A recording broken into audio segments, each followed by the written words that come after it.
Saudações aí, pessoal. Vou testar fazer uma gravação simples aqui e nesse vídeo a ideia é só passar um resumo de um processo que é bem complicado no ensino médio. É complicado no mundo real e no ensino médio bem difícil de entender, pelo menos na minha opinião, que é o impulso nervoso. Como é que se dá a transmissão de um impulso nervoso, que é o nome do processo fisiológico que permite aos neurônios enviar e receber informações. Pois bem, então assim, nessa figura, deixa eu até botar aqui o apontador a laser. Bom, nessa apresentação eu vou usar praticamente só uma figura parecida com essa que você está vendo aqui embaixo.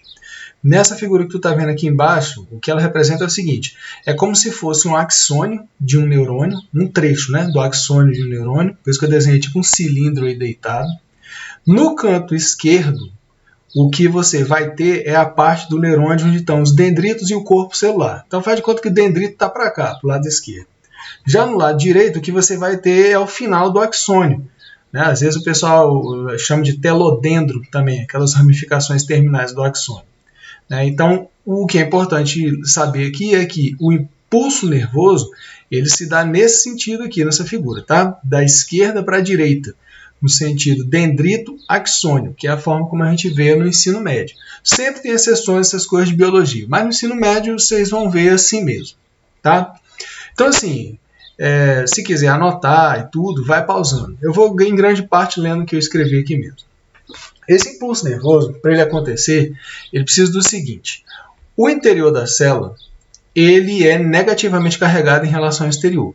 Tá? Existe uma diferença de potencial de menos 70 milivolts. Essa diferença de potencial ela é mantida, em grande parte talvez, porque a maior parte das moléculas das células elas são negativamente carregadas. Lipídios, ácidos nucleicos, proteínas e tudo mais. Mas também por conta da ação dessa proteína aqui verdinha, que é a bomba de sódio e potássio, ou sódio e potássio ATPase. Que ela é uma bomba, então ela é uma proteína que faz transporte ativo, que é aquele que é contra o gradiente de concentração. Ou seja, você vai precisar de energia, aí quem fornece energia, que eu estou representando com esse raiozinho aqui, é o ATP. O ATP, trifosfato de adenosina, ele transfere um grupo fosfato e com isso a energia para que essa bomba consiga transportar 3 sódios de dentro da célula para fora. Por que a gente fala que é contra o gradiente de concentração? Porque de tanto ela transportar sódio para fora da célula, a concentração de sódio fora da célula fica maior do que dentro da célula. Então ela gasta energia porque ela tem que empurrar mais para onde já tem muito. Então ela vai empurrar do meio onde está menos concentrado para o meio onde está mais concentrado. Só ver aqui o sentido da setinha. E ela também vai transportar potássio. Só que o potássio é no sentido contrário. É do exterior da célula para dentro da célula. De forma que o interior da célula fica com uma concentração alta de potássio. Tá? Então essa é a atividade da bomba de sódio e potássio. Mas por que ela contribui para manter essa diferença de potencial aí de menos 70 milivolts? A ideia aqui é a seguinte. Tanto o sódio quanto o potássio eles são íons mais 1. Tá? Só que o que você está fazendo aqui? Você está transportando para fora 3, né, mais 1, e para dentro 2 mais 1. Então o balanço de cargas é negativo, é menos 1. Então isso contribui, tá, para manter o interior da célula negativamente carregado em relação ao exterior. Tá? Bom, inclusive aqui, esses retângulozinhos brancos embaixo aqui ó, na figura, eles representam sinal de negativo, tá? Porque depois eu troco por uma cruzinha que é o positivo. Então, de verde tem a bomba de sódio e potássio, de azul tem proteínas canais de sódio. Então você está vendo algumas aqui na minha figura. Proteína canal é permease, faz difusão facilitada, então é transporte passivo. Não precisa de energia porque o que vai ser transportado é de acordo com o gradiente de concentração, é o fluxo natural. Vai ser transportado de onde está presente maior concentração para onde está presente menor concentração, para igualar as concentrações entre os dois meios, uniformizar. E de amarelo ou laranja aqui são canais de potássio, mesmo esquema, são permeases, vão fazer difusão facilitada. Pois bem, como é que começa então esse bendito desse impulso nervoso? Os dendritos do neurônio eles vão captar estímulos ou informações. Quando eles captarem estímulos ou informações, isso vai promover a abertura de canais de sódio, que são os azuisinhos aqui na figura, lá na membrana. Essa abertura de canais de sódio vai fazer com que haja entrada passiva de sódio na célula, porque são canais, são proteínas que fazem difusão facilitada, né? E isso vai promover aquilo que a gente chama de despolarização. Então, olha só. Aqui vamos supor que foi captado um estímulo lá na ponta. Faz de conta que aqui é um dendrito. Quando esse estímulo, essa informação é captada, isso aí faz com que haja essa abertura de canais de sódio que nós mencionamos. Aí o que acontece? O sódio, ele vai ser transportado de fora da célula para dentro. É o sentido natural, porque a bomba de sódio e potássio, ela estava mandando sódio para fora da célula. A concentração de sódio está alta fora da célula. Então, quando você abre canais de sódio, que permite a difusão de sódio, né, num sentido qualquer da membrana, nesse caso aqui, a difusão vai ser no sentido de fora para dentro da célula, de onde ele está mais concentrado para onde ele está menos concentrado, tá? Para igualar as concentrações. Então, essa é a primeira coisa que acontece quando se capta estímulo ou uma informação. Ocorre a abertura desses canais de sódio. Só que aí vai acontecer o seguinte, o sódio tem carga positiva. Como vai entrar um monte de sódio, isso vai fazer com que a diferença de potencial, tá, elétrico da célula ela passe de menos 70 mV para mais 30 mV. Então acontece aquilo que a gente chama de despolarização. O pessoal também usa o termo despolarização da membrana porque o processo ocorre mais na superfície. Tá? Como o sódio é positivo, o interior vai passar de negativamente carregado para positivamente. Então vai de menos 70 mV para mais 30. Então o que vai acontecendo? Na medida que vai abrindo canais de sódio, o sódio vai entrando e vai acontecendo essa despolarização, mais canais de sódio na vizinhança, eles vão se abrindo. Tá? Então abre um aqui, abre outro ali, aí promove a despolarização, aí abre o outro ali, e assim sucessivamente. Lembrando, nesse sentido aqui, ó, da esquerda para a direita, no sentido dendrito e em direção ao final do axônio. É uma onda, tá? Na medida que ocorre a despolarização de uma região, lendo ali, né? Isso promove a abertura de mais canais de sódio nas adjacências e assim, com a entrada de mais íon sódio, mais regiões são despolarizadas. Ocorre essa onda de despolarização, que vai se propagando ao longo do neurônio no sentido do final do axônio, do terminal do axônio. Isso é o impulso nervoso, tá? Bom, então despolarizou a membrana, enviou a informação. Depois nós vamos ver lá como é que passa a informação de um neurônio para o outro. O negócio é que o neurônio agora ele vai ter que repolarizar, tá? Porque senão ele só enviaria informação essa vez aí na vida, digamos assim. Então, para repolarizar, o que vai acontecer? Tá? Vai acontecer a abertura de canais de potássio, esses amarelinhos aqui. Então, o potássio, por sua vez, ele vai sair da célula, que a bomba de sódio e potássio, ela transporta potássio para dentro da célula, aumenta a concentração dentro da célula.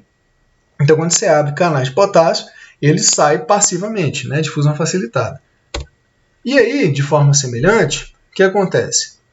Volta a diferença de potencial a ser menos 70 mV, o interior da célula volta a ser negativo, e também, na medida em que canais de potássio vão sendo abertos e vão repolarizando a membrana, vão sendo abertos mais canais de potássio na vizinhança, nas adjacências. Então ocorre agora uma onda de repolarização da membrana, ou da célula, né? Então repolarizou. O interior da célula ele volta, passa de mais 30 mV para menos 70 mV. Mas mesmo assim, né, repolarizou, beleza. Mas mesmo assim a célula ainda não consegue de imediato enviar um impulso nervoso agora. O que tem que acontecer? Tem que esperar um tempo para que, por ação das bombas de sódio e potássio, de novo, o sódio volte a ser bombeado para fora da célula e a concentração de sódio fique alta fora da célula, né, maior fora da célula e dentro da célula menor, e o contrário com relação ao potássio. O potássio saiu, agora tem que ser transportado de volta, gastando energia para isso. Então tem que aumentar a concentração de potássio dentro da célula, então a concentração de potássio dentro da célula fica alta e fora da célula fica baixa. Então, assim, demora um tempo para isso acontecer. Enquanto isso está acontecendo, a célula não consegue enviar um impulso nervoso. É o que a gente chama de período refratário.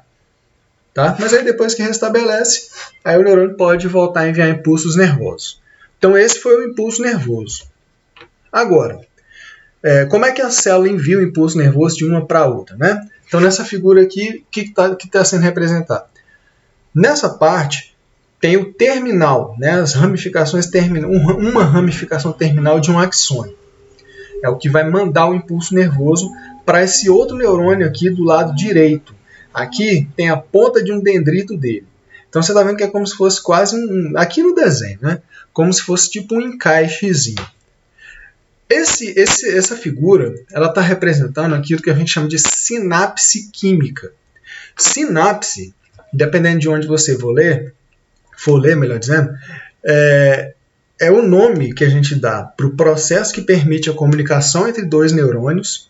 Tá? Então, sinapse você pode dizer que é o processo que permite a comunicação, mas também, às vezes, aparece dizendo que sinapse é o nome da região onde ocorre a comunicação entre os dois neurônios.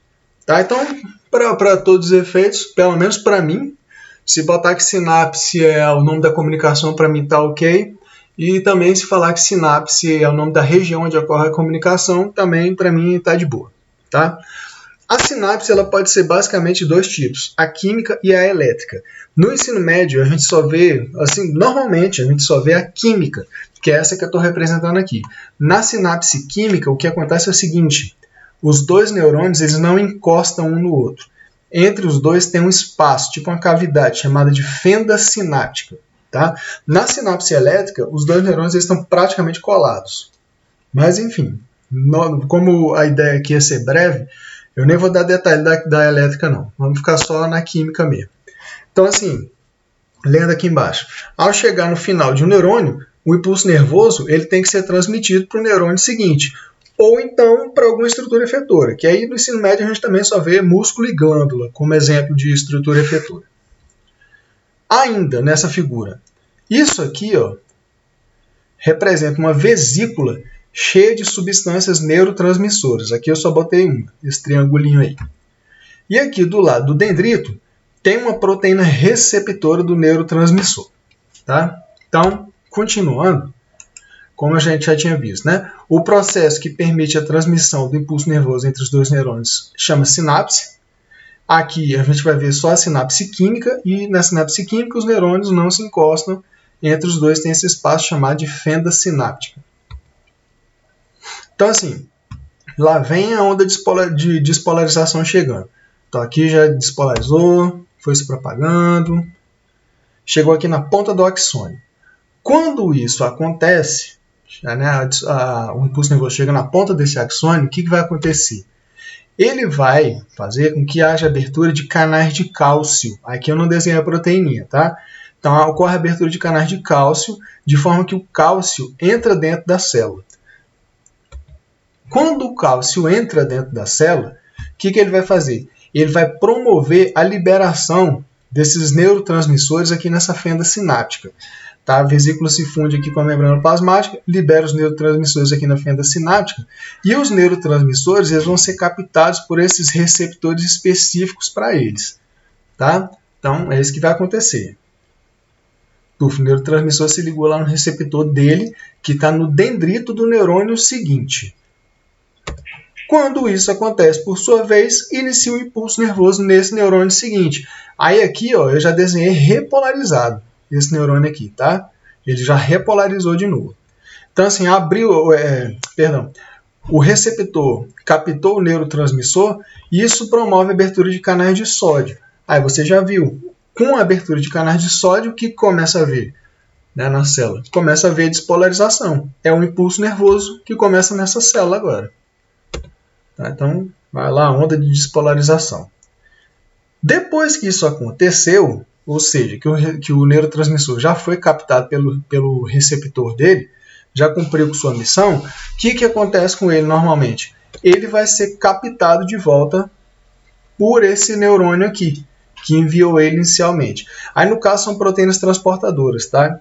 Chama de transportador mesmo, do neurotransmissor. É porque eu não desenhei aqui, tá certo? Então, é basicamente assim que acontece o processo de transmissão do impulso nervoso e transmissão do impulso nervoso de uma célula para outra. Eu vou botar uns exercíciozinhos aqui. Você pausa, tenta resolver e aí no slide seguinte vem a resposta, tá? Então, tem esse aqui. Pausa aí e tenta resolver.